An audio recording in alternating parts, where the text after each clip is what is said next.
where I grew up in Georgia, there was a legend, a local urban legend. It stated, if you were born under the clock tower, you would die under the clock tower. Before we go any further, remember to hit that subscribe button, give us a like, and tell your friends. Welcome to Esoteric Atlanta. My name is Brice, and today we're going to talk about Rome, Georgia's clock tower.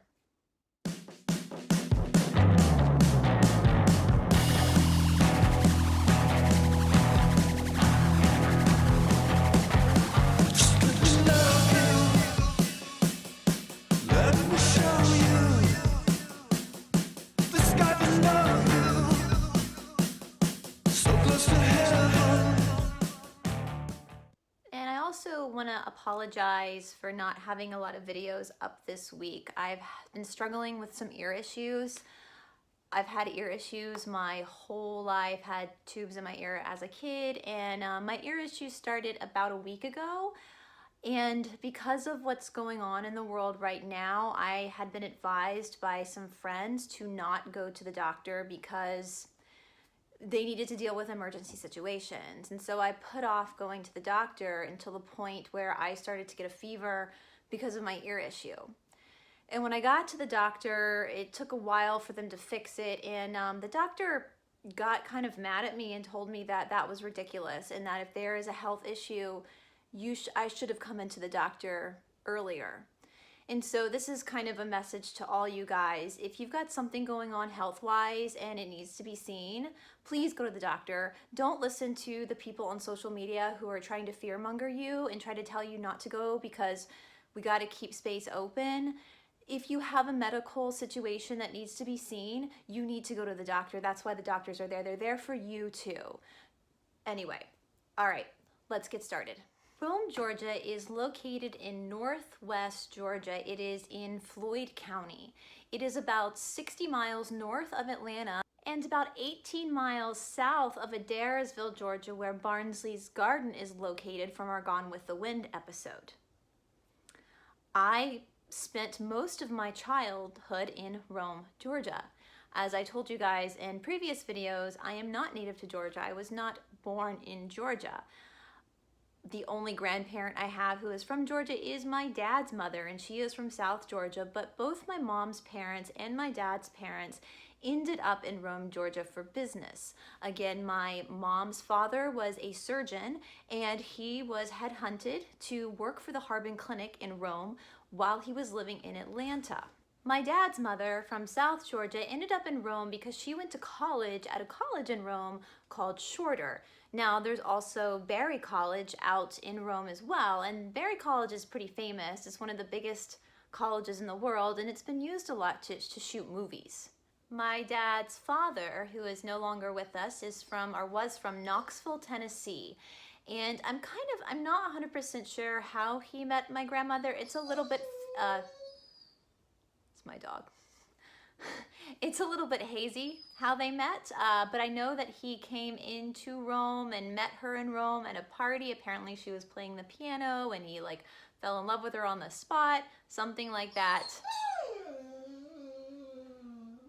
Anyway, so when he met my grandmother is, funny story, she's from South Georgia, like I said. Her father was a man named Paul Bennett, and Paul Bennett owned a big dairy farm down in South Georgia. In fact, where they are from, Quitman, is right on the Georgia-Florida border, and he had another house in Florida in the Gulf called the Cow Palace because he was a dairy farmer.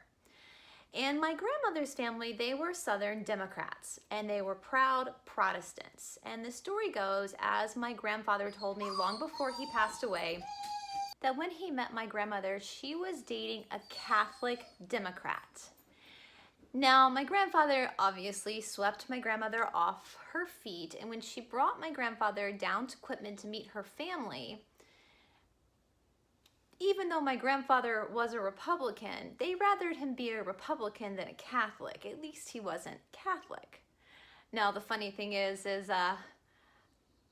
my sister's husband, my brother-in-law, is Catholic, and both my niece and nephew are being raised Catholic. So times have definitely changed. We're way more accepting of things now. But you know, the Democrats were okay with him being a Republican as long as he wasn't Catholic. So my grandmother and my grandfather on my dad's side ended up creating their life in Rome, Georgia. At some point, they moved up to Chicago. They lived up in Chicago for a little while, and then they ended up moving back to Rome. My mother, again, moved to Rome as a child from first South Carolina. Again, she was born in Charleston, South Carolina, where mom's family is from, the Low Country, and by way of Atlanta, ended up in Rome. And again, I apologize for my dog. We call my dog the sheriff because he anytime anybody's doing work outside or somebody walks by the window, he has to monitor the place. So he's the sheriff, and I apologize. He's being very vocal on his patrol this morning. My dad's father, again, he's no longer with us, but he ended up purchasing a pillow factory, and from what I understand, he ended up buying up a lot of land in Rome and became a very prominent member of Rome's society, as well as my mom's father. He was a big surgeon in Rome, and so we definitely grew up being a pretty big or known family in Rome, Georgia, even though we have no heritage in Rome, Georgia. In fact, I don't even know if my friends from Rome actually know that I don't have heritage there. I don't know if people know that I'm actually not, my family has really nothing, no ties to that town. It just is a happenstance that both sides of the family ended up there. And for next week, when my ear is obviously going to be a little bit better, I am actually planning on doing a whole week of monuments and places to go and possible hauntings in Rome, Georgia. And I'm doing this because I know that a lot of people who have subscribed to this channel or watch this channel are some of my friends and family friends who are still living in Rome or who are from Rome. And so I'm going to do this for you guys. I'm going to give you guys a week of Rome. My dad's father was, well, we called him Granddad, but the community called him Big Ed. And he was called Big Ed because he was about 6'4". The Watson side of the family, they're big mountain people. They're all really tall, really stout people. My sister and I got more of my mother's family's genes. My mother's family is a little bit smaller. And so the town of Rome called my grandfather Big Ed. And he was definitely a character. He had a lot of fire in him. I really respect that about him. In fact, he told me a story once when he was a little boy growing up in Knoxville, Tennessee. Apparently his father, my great-grandfather, was a very strict man and a very stern man. And so my grandfather went to school with a little boy who was in the orphanage in Knoxville. And one day my grandfather decided that he was going to go live at the orphanage because that sounded way better than living at home with his very strict and stern father. And in fact, he got all the way to the orphanage, and the orphanage had to turn around and call my great-grandfather and great-grandmother to come and pick him up. My grandfather was also heavily involved in the military at one point, and one of the most fascinating things about my grandfather is he is someone who had a near-death experience. When he was in his 40s, he had a massive heart attack, and they rushed him to the hospital. My father, I think, was in high school at the time. I'm not 100% sure how old my father and his sisters were. And my grandfather said that when he was in the hospital, he remembers floating above his body. And he could see the doctors and the nurses working on him. And then he said, as most people who have an NDA or NDE, near-death experience, there was a light. He said, that was indescribable to a human being, and he walked into the light and he saw a man there, and the man told him that he had to go back, that it wasn't his time. And apparently my granddad said it was so awesome, this experience was so amazing, that he argued with this man and said, I don't want to go back, I want to stay here. In fact, he said he told the man, Marianne's got this, my grandmother. Marianne's fine, she can take care of the kids, she's good. And the man kept saying, no, Ed, it's not your time, you have to go back. And the next thing my grandfather remembers is he woke up in the hospital. And when he started to tell his story, apparently the things he remembered what the doctors and nurses had said in the hospital room while he was flatlining. And so it gave some credence to the story he was telling. And my grandfather told that story, especially to my other grandfather who died very young. He was in his late 50s when my mom's dad passed away. He had cancer. And my grandfather would tell that story to comfort people in their darkest hours. As my grandfather got older, and my sister and I got older, we did grow up closer to my mom's family. But as we got older, we spent more and more time with my dad's parents. They were the only grandparents that we had. And my granddaddy Ed, Big Ed, every time I saw him there towards the end, he always wanted to make sure that my sister and I knew how much my mother's parents loved us and were proud of us. And I really appreciate that from my grandfather. He was really kind to do that, to make sure my sister and I knew that we were loved. In fact, even though my sister and I didn't want for a whole lot growing up, we grew up very privileged and didn't face a lot of obstacles that a lot of other people face. I think my grandfather knew that my sister and I had not had the easiest of childhoods, and I really appreciate him trying to be that patriarch for us as we got older.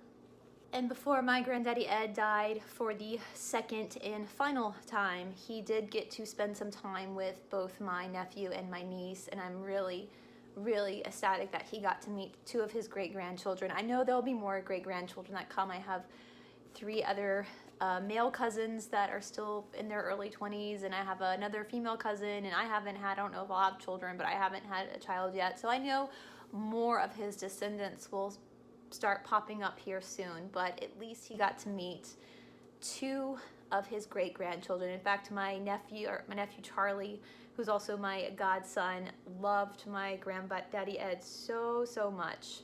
He absolutely loved going to see Ed. So I'm really happy he got to meet those kids.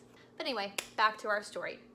So Rome, Georgia, again, is in northwest Georgia, and it was founded in 1834. Now, it was founded as a trade center, and before the Europeans came in, the white man came in, it was, again, owned by the Cherokee Nation, as we spoke about in our Barnsley Gardens episode. And in fact, in Rome, there is still a Chieftains Museum, which is for the Cherokee Nation, and maybe along down the line, maybe next week or further, we'll do something on Chieftains Museum. I remember going to Chieftains as a little kid, and I think I was probably in like the 3rd grade or something, and we were on a field trip, and a guy in my class was singing Baby Got Back, and that's where I learned the words to Baby. Sir Mix-a-Lot's Baby Got Back was at a field trip at Chieftains Museum. So for me, that's the only real memory I have of that museum, so I'll have to dig around and do more research. But again, there are 3 rivers that meet in Rome.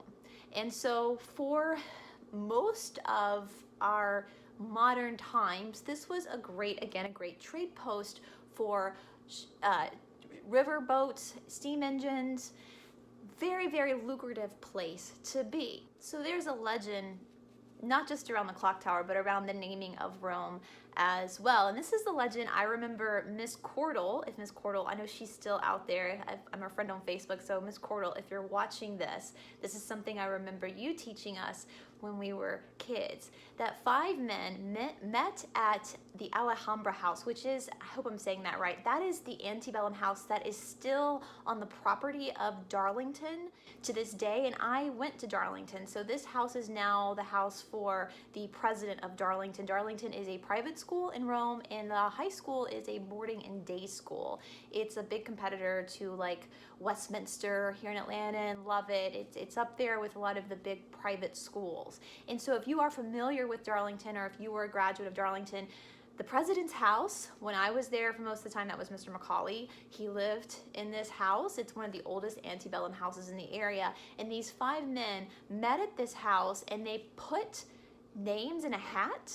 And all the names were names of European cities. I think like Habsburg was one of the names someone put in there. Warsaw was another name. And then Rome was picked by Colonel Daniel R. Mitchell. And he suggested Rome because there are 7 hills in Rome, just like the 7 hills of Rome, Italy. And they put all the names in a hat, and they pulled out Rome. And then by 1860, Rome became a booming metropolis. They had banks, they had a post office, there was a newspaper, they had churches, they were already establishing colleges. And again, it became very prosperous because there were 3 rivers meeting in Rome, so a lot of commerce was coming through the area during this time. Rome still has a very wealthy side to it. There's a country club. It is still holds a lot of wealth there in this little town. But then of course, like a lot of southern cities, again, we covered this in almost every historical video I've done, when the Civil War happened, Rome fell to the Union troops. And where I went to lower school or elementary school was on a campus called Thornwood campus. It used to be, when my parents were growing up, that Darlington was a boys' school and Thornwood was the girls' school. My mother went to Thornwood, and her senior year is when they merged and became one. And then Thornwood campus became part of the lower school. So I went to 3rd, 4th, and 5th grade in this old plantation house on Thornwood's campus that is extremely haunted. From the Civil War. In fact, in the 5th grade, we got to go up into the attic to see all the bullet and the blood stains from soldiers and all the stuff that happened during the American Civil War. Now, at this point, Darlington has sold Thornwood campus to Shorter College, which is, again, the college my grandmother went to. And before that happened, a few years before that happened, the fire marshal came in and said that children were no longer allowed to have classes in the old plantation house. It wasn't very safe. And I understand why. It was a very old house. So in some ways it was kind of cool that I got to go to 3rd, 4th, and 5th grade in this old plantation house, but it was also terrifying because it was extremely haunted. And I do think I have a little bit of PTSD from that plantation house. I remember when I was a little kid, like if you got a cold or you got sick and your mom wrote a note saying that she didn't want you to go outside for recess, and you'd be left alone in your classroom in that old plantation house building. It was like terrifying. It was worse than having the cold. But anyway, now the elementary school, or the lower school as we call it in the private school world, it's the lower school, is now adjacent to the high school and the middle school, which is in a totally different campus than Thornwood's campus. But long before the Civil War, before the town fell to the Union troops, a family from Pittsburgh, Pennsylvania, moved down to Rome, and this was the Noble family. And the father, a man named James Noble Sr., was originally from England, a lot like our Godfrey Barnsley. He came over, James Noble Sr. came over from England and moved to Pittsburgh. And he had a business that created steam engine ships. And so he moved his family down to Rome to create a business along the Etowah River of steam engine ships. And during the Civil War, so that was 1840 when he moved to Rome, and so 20 years later, during the American Civil War, his business became a prized commodity for the Union troops, and part of the reason why Sherman wanted to take the city of Rome. He wanted those steam engines. Now, after the war was over, Rome, like a lot of other towns in Georgia, was pretty much left in shambles. Now, Rome has a downtown area that is still been kept up and looks very, very, very old. They've done a really good job in preserving a lot of that history, but it's a very small part of Rome that is still left in its somewhat original state, and that's the Broad Street area. So that's the downtown area. There's still a lot of shops down there, a lot of privately owned small businesses down there. And now they're starting to build out apartments up on top of the main street. My Aunt Debbie actually lives in one of those apartments now, and it's pretty cool. So anyway, the Union wanted that area, and downtown is by the rivers, where the rivers meet. So with Rome being left in shambles after the Civil War, they had a situation with trying to get water, good water, to the people. And so James Noble Sr.'s son, James Noble Jr., in 1871 built a water tower on top of Tower Hill. And Tower Hill is one of the 7 hills of Rome. And it originally was called Neely Hill, but now it's called Clocktower Hill. Now, at first the clock wasn't up there. It was just this big tower to help pump water into the city. And I do think that's rather karmic. This family, the Nobles, they moved down to Rome from Pittsburgh to be able to utilize the property to create their steam engine business off of the Etowah River. And then once the Civil War happened and they were targeted because of the steam engine business, that the family gave back to the city of Rome by building this water tower to help the citizens rebuild and restart their lives in Rome.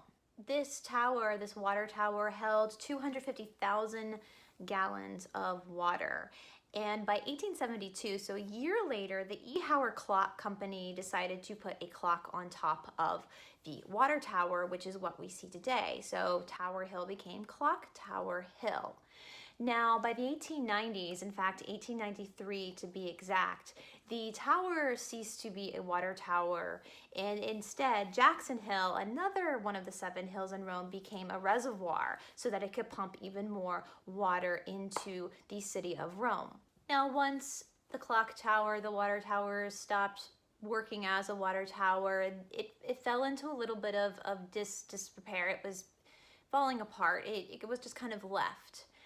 And it wasn't, funnily enough, until 1986, so 3 years, my sister was born in 1986. We were not living in Rome at that time. My sister wasn't born in Rome either. The JCs, so the JCs are, it's a nonprofit that's around the world. And I did a little, I kind of went down the rabbit hole looking when I was researching for this story, looking at the JCs, and I think I remember stuff about this as a kid, but I don't really see it anymore, and maybe that's because I'm in Atlanta, and maybe that's because I spend a lot of time in India each year. Maybe I'm just completely oblivious to the JCs, but they're a non-profit, and they're the United States Junior Chamber Civic Organizations. And they take people from the age of 18 to 40 in all these communities. So it's this great organization that you can join. It kind of sounds a little bit like a Rotary, but it's a nonprofit and it helps people kind of network, and you can kind of build your business through this organization. So it sounds pretty cool. Anyway, so in 1986, the JCs did a huge fundraiser, and they raised over $80,000 to help repair the old clock tower. And part of the restoration of the old clock tower involved landscaping the property around the clock tower. And by 1995, we were living in Rome in 1995, but by 1995, they opened up the clock tower as a museum. And if I'm gonna be completely honest with you guys, that clock tower is up on a very, very, very steep hill. And I do remember driving up the hill a couple of times, and it's one of those hills, at least for me, where it takes your breath away because you're such an incline. So definitely wasn't a fan of driving up that hill. When I lived in Los Angeles, we had one of those roads that went up on a steep hill too, and every time I got stuck at the light, I would have mini panic attacks, because it literally felt like the minute you took your foot off the brake to hit the gas to go, you were just going to start rolling backwards. And that's what I think of Clock Tower Hill. Now, Clock Tower Hill is in the middle of a residential area downtown, and one of my best friends growing up, shout out to Paige, she grew up downtown in one of the old houses. In fact, the house that she grew up in was one of our president's wives' houses that she lived in as a little girl. And maybe, Paige, if you're watching, I might contact you, and maybe we can do an episode together about the house that you grew up in, that your mother so beautifully restored and re-renovated, if you want to.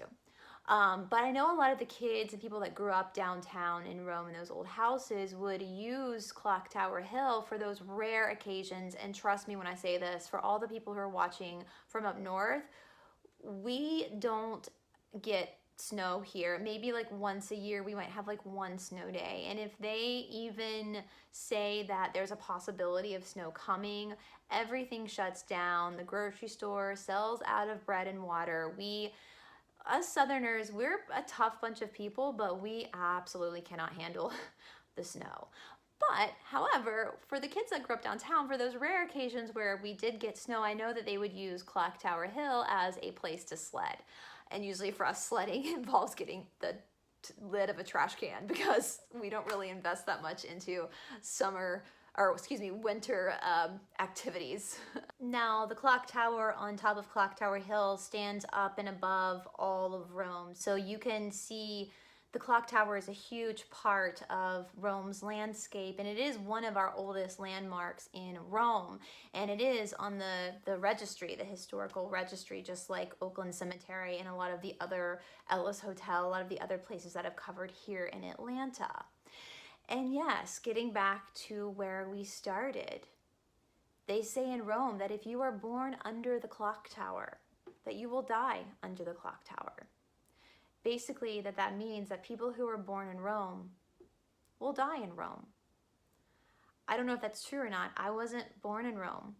My mother wasn't born in Rome. My sister wasn't born in Rome. So I don't know. I don't think I'll die in Rome because I don't think I'll ever live in Rome because of my actual job outside of this. I don't think that would ever be prosperous in a small town. I don't see my sister ever living back in Rome again because of her husband's job. My mother is actually currently moving back to Rome from Alpharetta, so she will be living there. But that's the legend of the clock tower. It's like this energetic punch at every baby who was born in Rome, Georgia, that regardless of where you end up in the world, you will always end up back in Rome, which might not be a bad thing. A lot of people who are from Rome really love their hometown. I know there's a lot of hashtags like there's no place like Rome and all roads lead to Rome. I know that's coming from Italy's Rome, but they use that in Rome to this day. And I do believe that on a spiritual or energetic level, sometimes we do connect a lot to our DNA. And Rome is a place that has families that have lived there for many, many, many generations. And I do believe that a lot of times people are called by their DNA to return to their place of origins. For me, I feel more connected to the Low Country. I've always felt more connected to that side of my family. Even though I spent a lot of time in Rome as a child, I've now spent most of my life living outside of Rome. And I always felt more of, like I said, just a connection to the Low Country of South Carolina. And then when I took my 23andMe DNA test, it came back that I do carry more DNA from my mother's side of the family. It's more prevalent, or I'm more connected to that side of the family than I am to my father's side of the family. It's very interesting. For example, most of my ancestors came here before the American Revolution. Both sides of my family, I have ancestors that fought in the American Revolution. However, on both sides of the family, I have a great-grandmother that came over here from Germany in the late 1800s with her family on my dad's side. And then I have a great-great-grandmother on my mom's side that came over from London in the late 1800s. And my great-great-grandmother from my dad's side that was from Germany did not show up on my 23andMe DNA test. However, my great-great-grandmother from my mom's side that immigrated from England did show up on my DNA test. So I think it's interesting that whatever cards you're dealt when you are collecting your makeup from both sides of your family, I think sometimes whatever you're given gives you a direction and gives you a place to be. And I've always felt more attached or more of a longing to be in the Low Country than to be in Rome. Even though I love my friends from Rome and love my family friends from Rome, I always just felt more like that was home, if that makes sense. So could the legend just be simple as that people who are born in Rome for the most part come from a long line of people who have built the town up and have a lot of heritage there? Is it just simply that's where your family is and that's where you're called to be? Or is there something more legendy about it? But is that like a curse? Or I'm not to say a curse because I don't think people mind it. I don't really think it matters where you die. I do think it matters where you're born. I know a lot of astrologists use where you're born and your location to look at certain things about your makeup. But what is it? Is it something that has pulled people back, or is it just the fact that this is people's home and that's what's pulled people back? I don't know. You tell me your thoughts. Are you from Rome? Have you heard this legend before? Does your town have a legend like that? Is there some big symbolic monument in your town that is the same, that apparently lures people back to where they were born? As it is in the beginning, so it is at the end. Circle of life. I don't know. But anyway, I thank you guys so much for sitting through this video. Again, next week, I'm going to try to do a lot of videos, a whole week on Rome. I'm going to take the weekend to really do some research and then start filming again on Sunday. And once again, I do apologize for only dropping 2 videos this week. just, my ear issues came up and wasn't really in a good place to film. So anyway, I do appreciate you guys being patient with me. And yeah, keep subscribing, keep telling your friends. If you're from Rome and you have a place you want me to cover, like for sure want me to cover, then send me a message on our Instagram at Esoteric Atlanta. I'm going off my own memories of being in Rome as a kid. There could be places in Rome that I am not familiar with that you know of that would make a really cool story and a really cool video. So I am totally open to hearing your suggestions. Again, I hope you guys are all well. We're living in some very strange times. I personally think that we are coming into a great awakening. This is to me a very exciting time to be alive, and I hope you guys are all well and you're all practicing your critical thinking skills and listening to your gut about certain things. Anyway, see y'all later. Bye.